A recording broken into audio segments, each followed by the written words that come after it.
Dragon ball fans ఊపిరి పీల్చుకోండి. Dragon Ball anime మరలా వేగం పుంజుకుంది. హే యానిమే లవర్స్ ఎలా ఉన్నారు? ఈ రోజు వీడియోలో గోకు యొక్క సూపర్ సైయన్ 4 ట్రాన్స్ఫర్మేషన్ గురించి ఫుల్ గా డిస్కస్ చేసుకోబోతున్నాం. అయితే వీడియోలోకి వెళ్ళబోయే ముందు ఒక చిన్న విషయం ఏంటంటే, నేను లాస్ట్ వీక్ బ్లూ లాక్ యానిమేకి సంబంధించి ఒక వీడియో అప్లోడ్ చేస్తాను అని కమ్యూనిటీ పోస్ట్‌లో అయితే నేను పోస్ట్ చేశాననమాట. అయితే ఒక చిన్న పని పడటం కారణంగా వీడియో డిలే అయింది. అండ్ నేను ఈ వీడియోని ఆల్మోస్ట్ ఆల్ కంప్లీట్ అయితే అయిపోవచ్చింది గైస్. కొంచెం ఎడిటింగ్ అయితే చేయాల్సి ఉంది.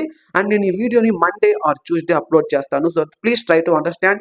అలాగే మీ సపోర్ట్‌ని నాకు ఇలానే అందిస్తూ ఉండండి. ఇక నుంచి డైలీ నేను వీడియోస్‌ని అయితే అప్లోడ్ చేస్తూ ఉంటాను. So please subscribe to our channel. అంటే ఇక లేట్ చేయకుండా వీడియోలోకి వెళ్ళిపోదాం. ఈ 'Dragon Ball Daima' anime release అయినప్పటి నుంచి ఎందుకో ప్రజల యొక్క ఎక్స్‌పెక్టేషన్స్‌ని ఈ యానిమే రీచ్ కాలేకపోయింది. 'డ్రాగన్ బాల్' యానిమే క్రియేట్ చేసినంత బజ్‌ని, అంత హైప్‌ని ఈ 'Dragon Ball Daima' anime create చేయలేకపోయింది. బట్ ఇదంతా ఎపిసోడ్ నెంబర్ 18 రిలీజ్ అయ్యే వరకే. ఎప్పుడైతే 'Dragon Ball Daima' episode number 18 release అయిందో క్రంచీ రోల్ క్రాష్ అయిపోయింది. అండ్ ఒక్కసారిగా 'డ్రాగన్ బాల్' యానిమే ఫ్యాన్స్ అందరికీ ఒక కొత్త హోప్ అయితే వచ్చింది. ఎందుకంటే ఈ ఎపిసోడ్‌లోనే గోకు తన యొక్క super Saiyan 4 ట్రాన్స్‌ఫర్మేషన్‌ని first time use చేశాడు.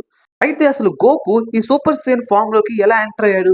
ఎలా ఈ యొక్క పవర్‌ని ట్రిగ్గర్ చేయగలిగాడు? మనం చూసుకుంటే గోకు ఈ యొక్క పవర్ లెవెల్‌ని యూజ్ చేయాలంటే గోకుకి తన యొక్క టెయిల్ అనేది అవసరం. బట్ గోకుకి టెయిల్ లేకుండా దీన్ని ఎలా యూజ్ చేయగలిగాడు? అయితే మనం ఇక్కడ చూసుకుంటే గనక గోకు గోమాతో ఫైట్ చేస్తూ ఆల్మోస్ట్ ఆల్ డిఫీట్ అయిపోయే స్టేజ్‌కి వచ్చేసాడు. మనం చూసుకుంటే గోకు లెవెలప్ అయిన ప్రతిసారి కూడా గోకు ఆల్మోస్ట్ ఆల్ తన అపోనెంట్‌తో డిఫీట్ అయిపోయే పరిస్థితికి వచ్చినప్పుడే గోకు నెక్స్ట్ లెవెల్‌లోకి ట్రాన్స్‌ఫార్మ్ అనేది అవుతాడు.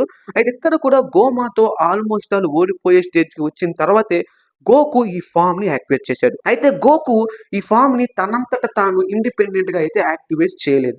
ఎందుకంటే గోకు దగ్గర టెయిల్ లేదు. సో టెయిల్ లేకపోవడం కారణంగా గోకు ఈ ఫార్మ్‌ని ఇండిపెండెంట్‌గా యాక్టివేట్ చేయలేకపోయాడు. మన 'డ్రాగన్ బాల్ జీటీ' బట్ అదొక నాన్ క్యానన్ యానిమే అయినప్పటికీ అక్కడ మనం చూసుకుంటే గోకుకి తన టెయిల్ అనేది బలవంతంగా బయటికి లాగుతారు. అలా లాగిన తర్వాత గోకు సూపర్ సైయన్ 4 ఫార్మ్‌ని యూజ్ చేయగలుగుతాడు. అయితే ఇక్కడ గోకుకి టెయిల్ లేకుండా దీన్ని ఎలా యూజ్ చేశాడు అంటే, ఇక్కడ మనం ఈ 'డైమా' యానిమేలో చూసుకుంటే ఒక ఓల్డ్ నెమక్ ఉంటాడు.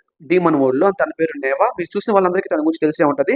అండ్ ఇతను తన యొక్క మ్యాజికల్ పవర్‌ని యూజ్ చేసి గోకులో ఉన్న ఆ యొక్క పవర్‌ని ట్రిగ్గర్ చేస్తాడనమాట. గోకులో ఆ పవర్ ఆల్రెడీ ఉంది.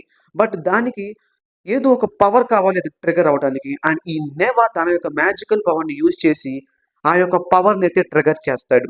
అయితే మనం చూసుకుంటే నెవాకి ముందు నుంచే తెలుసు గోకులో ఒక సూపర్ పవర్ అనేది దాగి ఉంది అని. ఇంకా తనలో పొటెన్షియల్ ఉందని నేవా ముందే ప్రెడిక్ట్ చేశాడు. సో అందుకే గోకు ఆల్మోస్ట్ ఆల్ డిఫీట్ అయ్యే స్టేజ్‌కి వచ్చినప్పుడు నేవా వెళ్లి తన యొక్క మ్యాజికల్ పవర్‌ని యూజ్ చేసుకొని గోకులో ఉన్న ఈ సూపర్ సైయన్ 4 ట్రాన్స్‌ఫర్మేషన్‌ని ట్రిగ్గర్ చేస్తాడు.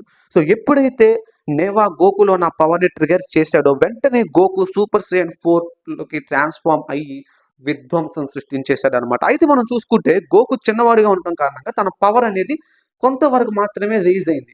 బట్ ఈరోజు నిన్న రిలీజ్ అయిన ఎపిసోడ్ గనుక మీరు చూసి ఉంటే నిన్న ఎపిసోడ్ రిలీజ్ అయింది కదా! సో ఆ ఎపిసోడ్‌లో గోకు పెద్దవాడైపోయాడు. అండ్ ఆ తర్వాత మరలా తను సూపర్ సైయన్ 4లోకి ట్రాన్స్‌ఫార్మ్ అయ్యాడు. అండ్ ఇప్పుడు గోకు ఎంత విధ్వంసం సృష్టించబోతున్నాడో మనం నెక్స్ట్ ఎపిసోడ్ వరకు వెయిట్ చేసి చూడాల్సిందే. సో ఈరోజు మీకు క్లారిటీ వచ్చేసిందని నేను అనుకుంటున్నాను. అసలు గోకు ఈ యొక్క సూపర్ సైయన్ 4 ఫార్మ్‌ని ఎలా అన్‌లాక్ చేశాడో అని. అండ్ దీని మీద మీకు ఇంకా ఏమైనా డౌట్స్ ఉంటే కామెంట్ సెక్షన్‌లో తెలియజేయండి. నేను తప్పకుండా దీని మీద ఒక ఫుల్ క్లారిటీ వీడియో అయితే చేస్తాను. అండ్ గైస్ మన ఛానెల్‌లో మన వీడియోస్‌ని చాలా మంది చూస్తున్నారు గానీ ఎవరు సబ్స్క్రైబ్ చేసుకోవట్లేదు. దయచేసి మీరు గనుక మీ సపోర్ట్‌ని నాకిస్తే ఇలాంటి ఇంట్రెస్టింగ్ వీడియోస్‌ని నేను మీకోసం చేస్తూ ఉంటాను. అండ్ ఆల్రెడీ మన ఛానెల్‌లో ఇంట్రెస్టింగ్ వీడియోస్ నేను చేశాను. మీరు గనుక ఒకవేళ వాటిని చూసి ఉండకపోతే ఇప్పుడే వెళ్లి చూసేయండి. అండ్ మరొక ఇంట్రెస్టింగ్ వీడియోతో త్వరలోనే మీ ముందుకొస్తాను. అప్పటి వరకు good bye and take care.